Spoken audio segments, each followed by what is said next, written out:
Hola a todos, mi nombre es Santiago López y esto es Perspectiva Diferente. En las demás religiones el hombre tiene que buscar a Dios y tiene que buscar cómo agradar a Dios para que Dios lo reciba y lo acepte. Mientras que en el cristianismo no. En el cristianismo lo que encontramos es un Dios de amor que viene a buscar a aquellos que Él creó, aquellos que se rebelaron en contra de Él, y Él por su amor, Él viene y los alcanza. Es Dios en busca del hombre, no el hombre en busca de Dios. Un día surgió en mi mente una pregunta. ¿Qué piensan las religiones? ¿Por qué hacen lo que hacen? ¿Por qué actúan como actúan? Así que antes de juzgar deliberadamente como es usual, se emprendió una tarea para conocer cuál era el pensamiento de cada una de ellas. Al fin y al cabo, quiera el mundo o no, las religiones han sido determinantes para bien y para mal en toda la historia de la humanidad. En este video veremos una de las iglesias más importantes del protestantismo. Entrevistaremos al pastor Ignacio Barrera Kelly, un pastor bautista, el cual nos va a ampliar un poco más la noción de lo que es la iglesia bautista.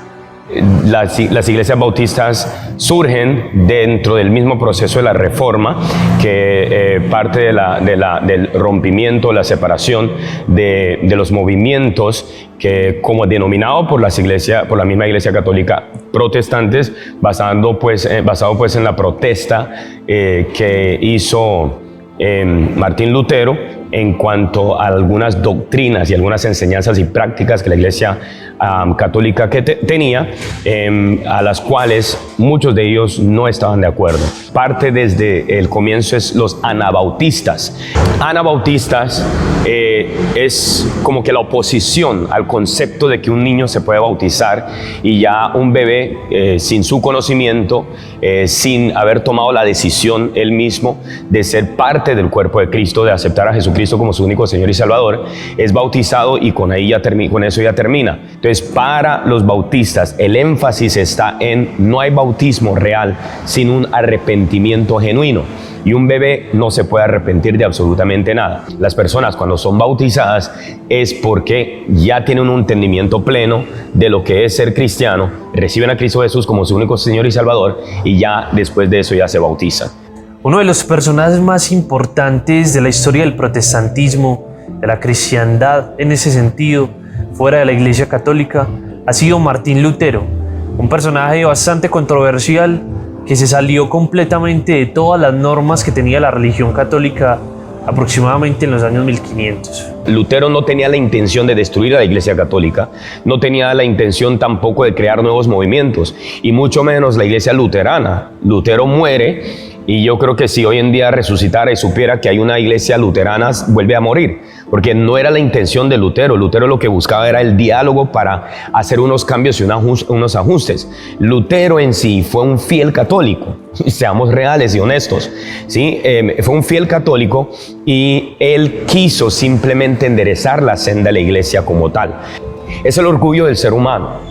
Es el orgullo del ser humano lo que ha llevado a estos puntos. Posiblemente el Espíritu Santo ilumina dentro de sus ojos algo que está en la palabra, y al iluminarlo esta persona sale lleno de esa iluminación y quiere compartirlo. Ahí empieza el choque, y cuando empieza el choque se rehúsan a alinearse en esa dirección, y entonces surge un nuevo movimiento que ahora está enseñando lo que yo vi en mi lupa cuando yo llegué a la Biblia. Tomo mi lupa, la recojo, miro la Biblia, y lo que salió en mi lupa, entonces yo salgo a enseñar esto. Y los demás que no vieron eso con su lupa lo rechazan. Y así ha venido surgiendo de que una verdad es sacada de la palabra, enaltecida por mi lupa, y entonces es esto o es esto y no es nada más.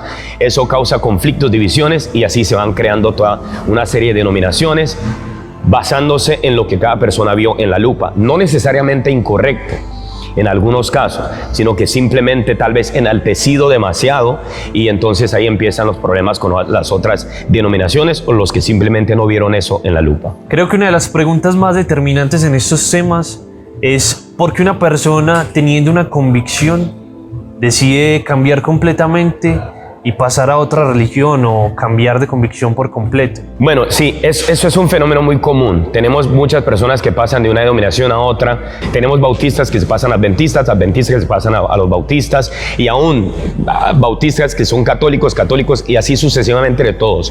¿Qué pasa? Es simplemente el mismo replanteamiento. Si una persona que digamos no fue indoctrinada al 100% desde niño dentro de ciertos conceptos, se sienta y con suficiente tiempo para poder con una persona tratar de demostrarles por medio de la palabra su particular interpretación o entendimiento de la palabra, con suficiente tiempo muy probablemente termina siendo convencida y salga de una a la otra. Otras personas que ya están más arraigadas, podríamos decir o utilizar el término más indoctrinados, dicen simplemente no me muevo de acá y aquí estoy bien.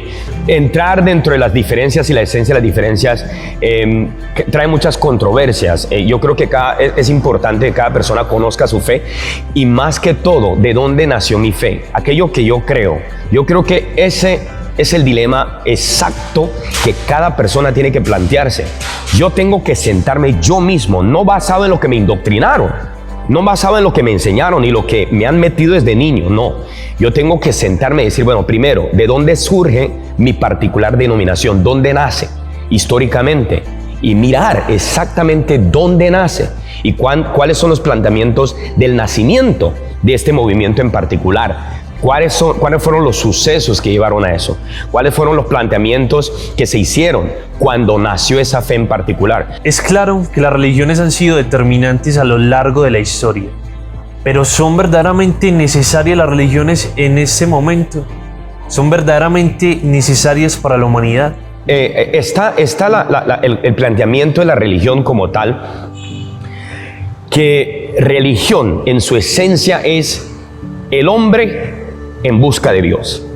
El hombre en busca de Dios, o la búsqueda del hombre a Dios, ¿sí? Ahí es donde hay también una polémica. ¿Por qué? El cristianismo en todas sus expresiones cree que Dios es el que nos buscó a nosotros. Y ahí es donde entonces empezamos con, ok, entonces en realidad es una religión como tal. ¿Por qué? Porque es que el cristianismo tiene otro planteamiento totalmente diferente que todas las demás religiones. En las demás religiones el hombre tiene que buscar a Dios y tiene que buscar cómo agradar a Dios para que Dios lo reciba y lo acepte. Mientras que en el cristianismo no. En el cristianismo lo que encontramos es un Dios de amor que viene a buscar a aquellos que Él creó, aquellos que se rebelaron en contra de Él, y Él por su amor, Él viene y los alcanza. Es Dios en busca del hombre, no el hombre en busca de Dios. Es el hombre en su rebeldía, desviado, siguiendo su propio camino, como dice la misma palabra en el libro de Romanos. Todos han sido descarriados y se han apartado a una de la fe. Sí, se han apartado y no han llegado, han fallado a la gracia de Dios. Entonces, como religión como tal, ahí es donde el cristianismo sale del conjunto de lo que es denominado como una religión. ¿Por qué? Porque el cristianismo hace un planteamiento totalmente diferente y revolucionario, totalmente revolucionario, porque el cristianismo ahora dice que es por gracia, no es por el trabajo que yo hago, es por el amor de Dios que me alcanza, y después, debido a su amor, yo entonces empiezo a amar a Dios por medio de mis obras. Muchas veces intentamos imponer nuestras propias ideas en los demás, cuando en realidad lo que debemos hacer es escuchar atentamente qué es lo que esa otra persona tiene por decirte. Porque al fin y al cabo, ¿de qué vale este mundo si estamos completamente opuestos entre sí, todo el tiempo luchando y peleando contra cosas que ni siquiera logramos entender completamente? Porque hay que ser sinceros. Independientemente de las creencias que podamos tener, muchas veces no vamos a lograr entenderlas por completo. En definitiva, escuchemos más. Entendamos de que todas las perspectivas y todas las ideas que tenemos no son siempre correctas. Dejemos el orgullo a un lado y escuchemos más a la otra persona. Así su perspectiva, así su idea sea totalmente contraria a la que nosotros tenemos. Escuchemos más. Y de ahí tal vez podamos agarrar muchas cosas que nos sirvan en nuestro camino. Escuchemos libremente con la mente abierta.